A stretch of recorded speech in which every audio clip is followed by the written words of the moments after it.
Hola, bienvenidos. Les comparto mi pantalla y aquí está la presentación. Relacionado con algunos conceptos fundamentales de ingeniería eléctrica, pues he preparado algunos videos que ya he compartido y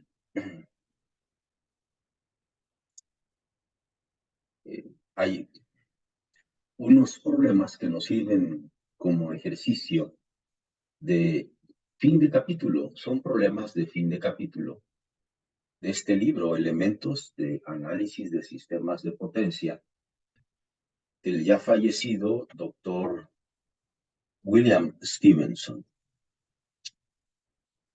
Eso es una tercera edición, precisamente. Y ese es el libro original con el que hace ciertos años pues, estudié sistemas de potencia. Y aquí está el primer problema. Nos dan un voltaje. Este es un voltaje instantáneo, la expresión de ese voltaje instantáneo en el dominio del tiempo. Nos dan la amplitud, la constante de fase. Noten ustedes que está como función coseno. Entonces, rápidamente, la transformada fasorial es muy sencilla aquí. Y nos dan la corriente, amplitud, y tiene una constante de fase de 120 grados, pero expresada como función seno. Nos piden el valor máximo para cada uno de estos, tanto para el voltaje como para la corriente. Pues eso es muy sencillo. La amplitud ahí está. Algunas veces le pongo valor pico y ahí está. Directamente 106.1 y 1414. Los valores efectivos, eficaces o RMS, pues son las amplitudes partidas por raíz de 2. Porque la onda es senoidal, pues el valor RMS se relaciona con la amplitud precisamente, la amplitud entre raíz de 2, la amplitud entre raíz de 2, y dan números enteros, miren qué bien.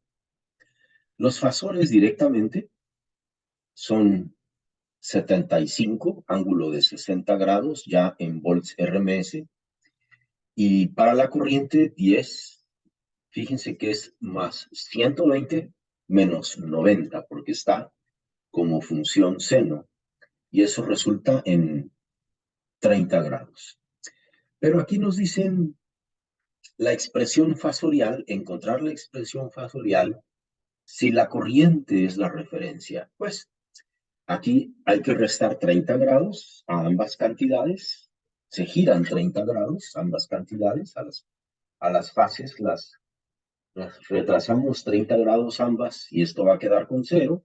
Para la corriente, que es como se pide que sea el fasor de referencia, y el voltaje entonces queda con 30 grados. Aquí están los dos fasores. Fíjense que la diferencia angular en ambos casos es la misma. Las potencias,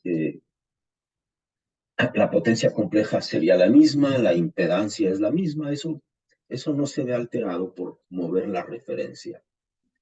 El voltaje adelanta 30 grados a la corriente, por lo tanto, el circuito es inductivo. Esa sería la última pregunta. Aunque no tiene inciso, o yo no le copié el inciso, yo le puse aquí inciso de. Como el voltaje adelanta la corriente, recordé esto de otro libro de texto. En este caso no hallé el libro de texto con el que yo estudié, ese ya no lo conservo. El de sistemas de potencia sí, el de circuitos eléctricos no. Pero encontré este, que este lo utilicé cuando me reincorporé al TEC en el 93, ya como profesor. Aquí está, el de análisis de circuitos en ingeniería, y esta es la 4ª edición. Seguramente yo estudié con una edición previa a un libro de McGraw-Hill, de Haidt, el profesor Haidt y el profesor Kemmerly. Muy bien. Y esa frase es una frase, ni siquiera es una oración. Eli, the Iceman. Quizás nosotros en español diríamos Elí, el nevero. Elí, el nevero. Y nos sirve esta frase en inglés, Eli, the Iceman, para recordar que en un circuito inductivo, el voltaje adelanta a la corriente, mientras que en un circuito capacitivo, la corriente es la que va adelante del voltaje. En este, pues aquí es evidente que el voltaje tiene un ángulo de fase mayor que la corriente, entonces es un circuito inductivo. En el segundo problema, nos dicen,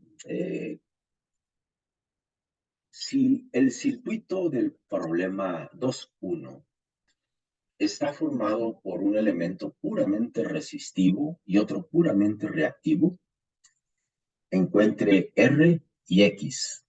La parte A, si los elementos están en serie, una parte B, si los elementos se encuentran en paralelo. Pues tomamos de el problema previo que el voltaje es 75 con 60 grados, que la corriente es 10 con 30 grados. Con esta información la impedancia es 7,5 ángulo de 30 grados en ohms. Expresada esta como parte real e imaginaria son 6,5 y J 3,75. Aquí en el diagrama recorrí los fasores 30 grados, la respuesta es la misma, la potencia compleja es la misma, la impedancia, las admitancias son lo mismo, porque se recorren en un mismo circuito se recorre el fasor de referencia, se recorren todos, no pasa nada. La respuesta a la solución es la misma. La reactancia es la parte imaginaria de la impedancia y es un número real, como ya les he comentado muchas veces. Es un número real y no incluye J. Eso es muy importante. Qué bueno que puse esta nota aquí. La reactancia es un número real, no incluye J. 3,75 ohms. En el inciso B, aquí pues nos podríamos haber ido por un lado de descomponer la corriente, en una que vaya en fase con el voltaje. Esa sería la corriente que pasa por la resistencia, una corriente que va 90 grados atrás del voltaje de 30 grados. Esa sería la corriente que se va por la reactancia. Esa sería una forma de resolver este inciso B.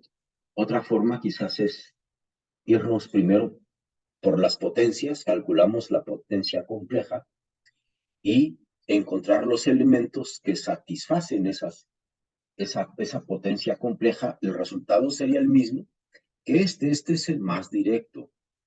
Como los elementos que nos piden van en paralelo, pues encontramos la admitancia. Y estos son dos elementos que se conectan en paralelo directamente. Uno, cuya parte real es 0,1155, y el otro es menos J.0667. Muy bien, aquí está el diagrama, entonces es equivalente este arreglo serie con este arreglo en paralelo. Obtenemos entonces la impedancia de cada elemento, porque no nos piden los parámetros en forma de admitancia, nos los piden en forma de impedancia. obtenemos entonces la impedancia de este elemento que es directamente el inverso, y esto es 8.658 ohms. Aquí, en lugar de un punto, puse una comita, entonces vamos a corregir aquí rápidamente. Aquí es un puntito, me equivoqué y puse una coma. Muy bien. Aquí, dada la admitancia de este elemento, le encontramos el inverso que es J15, y esa es la impedancia de la X que va en paralelo. Nos piden la reactancia, no nos piden la impedancia, no es J15, nos piden la reactancia, y la reactancia es la parte imaginaria de esta impedancia, que es 15 ohms. Muy bien. La solución por el lado de las corrientes, miren, encontrar la componente de corriente que tiene ángulo de 60 grados, y aquí encontrar la componente de corriente que tiene ángulo de 60 menos 90, que serían menos 30. Al encontrar estas corrientes, pues ya podemos entonces calcular estas impedancias individuales directamente. El resultado sería el mismo. Problema 3. Este es un problema que hace uso de la notación de doble subíndice. Aquí podemos ignorar el diagrama fasorial. No necesitamos el diagrama fasorial ni el diagrama de conexiones para resolver este problema. Sabemos que un voltaje de A un punto O es 100,30 grados. El voltaje de otra terminal B al mismo punto O es 120,60 grados. No le puse O, ahí le puse un 0. Un errorcito ahí, pero ya lo estoy corrigiendo. ¿Listo? Es así, fíjense que sin ver ningún diagrama, sin ver ningún circuito, simplemente utilizando notación de doble subíndice, el voltaje de A a B es lo mismo que el voltaje de A a O, más, aquí fíjense que nos quedamos en O, continuamos desde O y llegamos a B. Listo, no se necesita más. No conocemos directamente el voltaje de O a B, pues cambiamos el signo y vamos a tener el voltaje de B a O. Y también otro error. Aquí no cambié el orden. Ahora sí esto es correcto. Entonces, vamos a encontrar la diferencia de esos dos voltajes y ese es el resultado. Ese es el voltaje de A con respecto a B. Aquí tenemos ahora sí el diagrama fasorial, el voltaje de A a O, el voltaje de B a O. Y noten ustedes el voltaje de A a B. Aquí sí procuré dibujarlos con los ángulos indicados. Problema 4.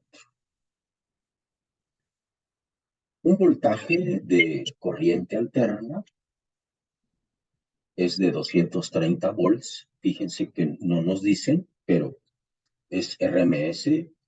Repito, cuando nos dan un voltaje, podemos considerar que es volts RMS. Se le aplica a un circuito que está formado por una resistencia de 10 ohms en serie con una reactancia inductiva de 7 ohms. Nos piden encontrar la potencia real, la potencia reactiva Q y el factor de potencia del circuito. 10 más J7 es la impedancia equivalente, la que ve la fuente. Con esto encontramos la corriente 230 ángulo de cero. Noten ustedes que ni siquiera le puse el ángulo. 230 más J0 es lo mismo. 230 partido por 10 más J7 tenemos 18,84. Ángulo de menos 34,99 grados en amperios. La potencia compleja es el fasor voltaje por el conjugado del fasor corriente en el circuito. Llevamos a cabo ese producto, 1884 por 230, eso nos va a dar esta magnitud que está aquí. Y el ángulo de la potencia compleja, pues es el ángulo del voltaje, en este caso 0, menos el ángulo de la corriente, que va a resultar en casi 35 grados. 3.550 watts y 2.485 voltampères reactivos. El factor de potencia, pues es el coseno del ángulo de la potencia compleja, que es lo mismo que el ángulo de impedancia, que es lo mismo que el ángulo de la potencia compleja. El ángulo de factor de potencia, en este caso el coseno de ese ángulo teta, es 0.819 atrasando. La corriente va atrasando al voltaje. Eso significa atrasando. Lagging en inglés. En español, por alguna razón, no decimos el ing, no decimos ing, no decimos atrasando, sino la costumbre es decir factor de potencia atrasado. Pero realmente dice atrasando en inglés, porque la corriente está atrasando al voltaje, se va retrasando del voltaje, que es lo que ocurre aquí. Noten, aquí está el ángulo de impedancia, que es positivo. Es el ángulo que iniciamos, fíjense, desde la corriente, terminamos en el voltaje, y eso es un ángulo que precisamente apunta en la dirección positiva de los ángulos. El problema 5 nos dicen que al circuito RL serie del problema anterior se le va a agregar un capacitor que va a aportar 1000 voltampères reactivos.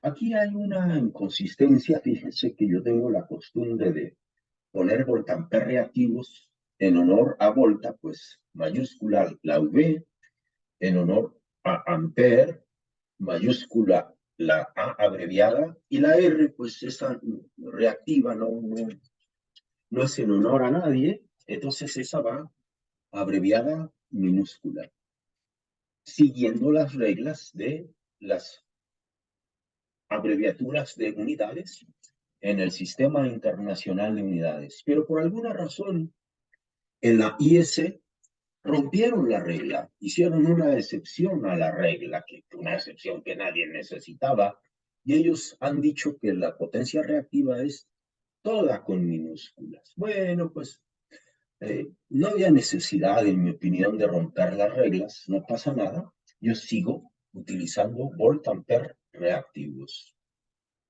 siguiendo las reglas de la abreviatura de las unidades. Watt, en honor a un escocés, Watt, abreviado entonces mayúsculas. La unidad watt, por ejemplo, no la escribiríamos con mayúsculas, sino con minúsculas. Como acá, miren, escribí ohms, así, con minúsculas, eso es lo correcto. Si hubiera abreviado ohms, pues va una omega en mayúsculas. Perfecto. Bien, este es el problema 5. Le agregamos entonces un capacitor que va a aportar 1000. La carga original requiere 2485. Parte de esos 2485, exactamente 1000, los va a entregar nuestro capacitor que hemos agregado. Entonces, la carga original se sigue llevando 2485, pero el capacitor aporta 1000. Entonces, de la fuente va a haber una carga distinta. Los mismos 3.550 watts, eso es la potencia que entrega la fuente, pero la potencia reactiva que entrega la fuente, pues van a ser 1.485 voltampères reactivos o var. Eso es. Aquí está la cantidad original. Aquí están los 1000 que aporta el capacitor. Siempre digo banco de capacitores por la costumbre. El capacitor, 1000. Y aquí están los 1485 que pide la carga combinada, la que ya incluye al capacitor. 1485 que entrega la fuente, 1000 que entrega el capacitor, 2485 que pide la carga original. Estrictamente la resistencia no pide potencia reactiva, todo lo pide la reactancia de 7 ohms. El nuevo factor de potencia, vean cómo hemos mejorado el factor de potencia. Ese es algo que estamos ilustrando aquí. Hemos corregido el factor de potencia de 0.82 a 0.92, números redondos.